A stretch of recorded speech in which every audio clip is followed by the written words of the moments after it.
سلام به همراهان خلاصه زون. امیدوارم تا اینجای کار مطالب مفید بوده باشه.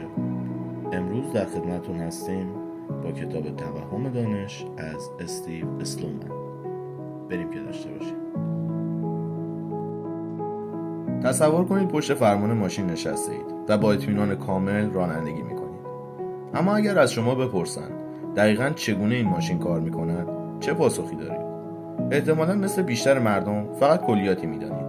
این دقیقاً همان توهم دانش است که استیو اسلومن دانشمند علوم شناختی آن را کشف کرده. اسلومن استاد دانشگاه براون سالها تحقیق کرده تا بفهمد چرا انسان‌ها فکر می‌کنند از دنیای اطرافشان سر در می‌آورند، در حالی که واقعیت چیز دیگری است. او در کتاب معروفش توهم دانش ثابت می‌کند که ما بیشتر از آنچه فکر می‌کنیم به دیگران وابسته هستیم. دانش ما مثل تکه‌های پازلی است که دیگران آن را کامل کرده‌اند. مثلا فکر میکنید توضیح دهید شیر آب چگونه کار میکند. تا وقتی کسی از شما نپرسد فکر میکنید پاسخ را میدانید. اسلومن به این میگوید توهم عمق توضیحی. مغز ما دوست دارد خودش را گول بزند و بگوید من همه چیز را میفهمم. اما واقعیت این است که دانش واقعی محصول کار جمعی است. نکته جالب اینجاست. ما تنها فکر نمی کنیم. اسلومن نشان داده که هوش انسان‌ها در تعامل با دیگران شکل می‌گیرد. از همین امروز دفعه بعد که خواستید در مورد موضوعی اظهار نظر کنید، یک لحظه مکث کنید و بپرسید آیا واقعاً این را می‌دانم یا فقط شنیدم؟ تا به حال شده با اطمینان کامل درباره چیزی نظر دهید، اما وقتی کسی از شما توضیح بیشتری خواست توپق بزنید؟ مثلا فکر می‌کنید دقیقاً می‌دانید موتور ماشین چطور کار می‌کند، یا اینکه واقعاً میتونید توضیح دهید که برق چگونه به خانه‌تان میرسد. اگر جوابتان نه است، تنها نیستید. استیو اسلومن در کتاب توهم دانش ثابت میکند که مغز ما استاد فریب دادن خودش است. اسلومن میگوید ما فکر میکنیم بیشتر از آنچه واقعاً میدانیم میفهمیم. این یعنی توهم عمق توضیحی داریم. مثلا آزمایش جالبی انجام شد.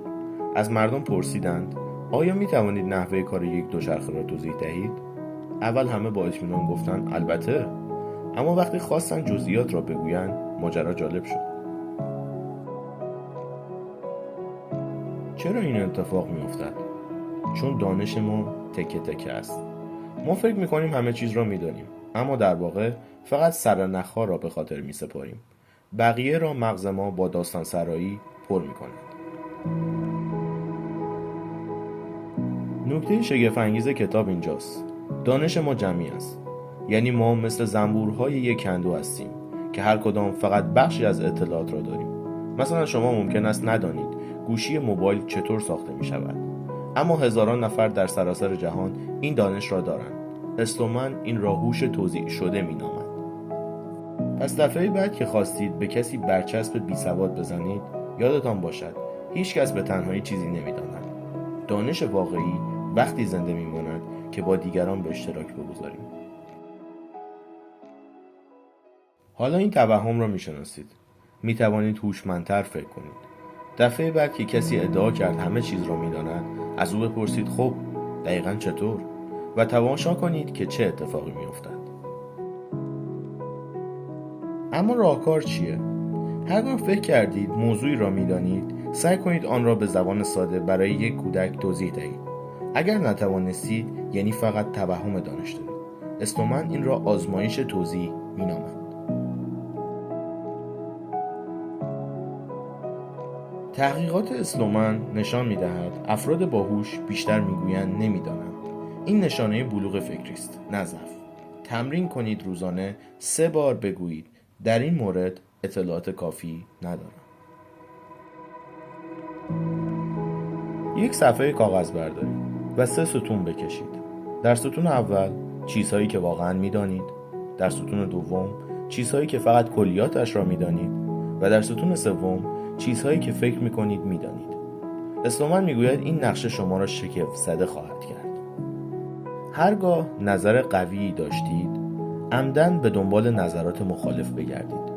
اسلومن ثابت کرده مغز ما تناقض‌ها را نادیده می‌گیرد. این تمرین ذهن را بیدار می‌کند که بیاندیشد. لیستی از 5 الی 10 متخصص در حوزه‌های مختلف زندگی تهیه کنید. قبل از تصمیم‌های مهم از آنها بپرسید تو درباره این چقدر مطمئنی؟ این روش استفاده از هوش جمعی است. هر ادعایی که کردید 5 بار از خود بپرسید چرا. مثلا من می‌دانم این سرمایه‌گذاری خوب است. چرا؟ چون دوستم گفت. چرا او باید بداند؟ این روش اسلومن توهمات را آشکار می‌کند. ریچارد فاینمن میگوید اگر نتوانی موضوعی را ساده توضیح دهی واقعا آن را نمیفهمی.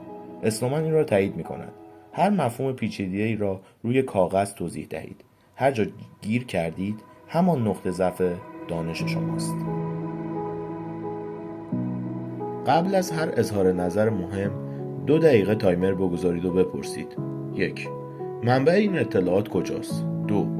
آیا ممکن است اشتباه کنم؟ اسلومن میگوید این توقف شناختی از بسیاری اشتباهات جلوگیری میکند. دفتری مخصوص ثبت مواقعی که توهم دانش داشتید تهیه کنید. مثلا تاریخ. وقتی مطمئن بودم راه را بلدم اما گم شدم. اسلومن میگوید این کار الگوهای فریب ذهن شما را آشکار میکند. ماهانه 1 بار عمدن در موضوعی که فکر میکنید متخصص هستید مانند یک مبتدی رفتار کنید. مثلا یک برنامه نویس حرفه‌ای 1 روز مانند تازه کارها کدنویسی کند. اسلومن این را شوک درمانی شناختی مینامد. تمام این مدت ذهن ما در حال فریب دادن خودش بوده. استیو اسلومن در کتاب توهم دانش اثبات میکند که ما 80% چیزهایی که فکر میکنیم میدانیم را واقعا نمیفهمیم. دانش واقعی ما مانند کوه یخ است، فقط نوک آن آشکار است و بدتر از همه اصلا متوجه این نقص نیستیم. اسلومن میگوید دانش ما در واقع فضای بین ذهن‌ها زندگی میکند. هر چیزی که میدانیم حاصل گفتگوهایمان با دیگران، کتاب‌هایی که دیگران نوشته‌اند و فرهنگ‌هایی است که دیگران ساخته‌اند. این کتاب نشان می‌دهد که بیشتر اشتباهات فاجعه‌بار تاریخ از بحران‌های اقتصادی تا اشتباهات پزشکی زمانی رخ دادند که افراد مطمئن بودند درست می‌گویند. نتیجه نهایی اسلومن این است: هوشمندترین افراد کسانی هستند که می‌دانند چقدر نمی‌دانند. این همان خرد واقعی است که جامعه امروز به شدت به آن نیاز دارد.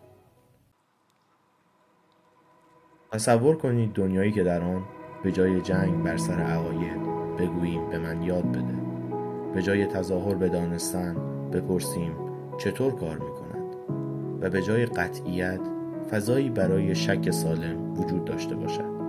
این همان دنیایی است که اسلومن برای ما ترسیم می‌کند. شما چه تجربه‌ای از توهم دانش دارید؟ آیا تا به حال شده فکر کنید چیزی را می‌دانید اما وسط توضیح دادن کم بیاورید؟ کامنت کنید. و اگر می‌خواهید بیشتر درباره خطای ذهن بدانید، این ویدیو را با دوستانتان به اشتراک بگذارید. امیدوارم از ویدیو لذت برده باشید و با لایک ها و کامنت و سابسکرایبتون از ما حمایت کرده باشید.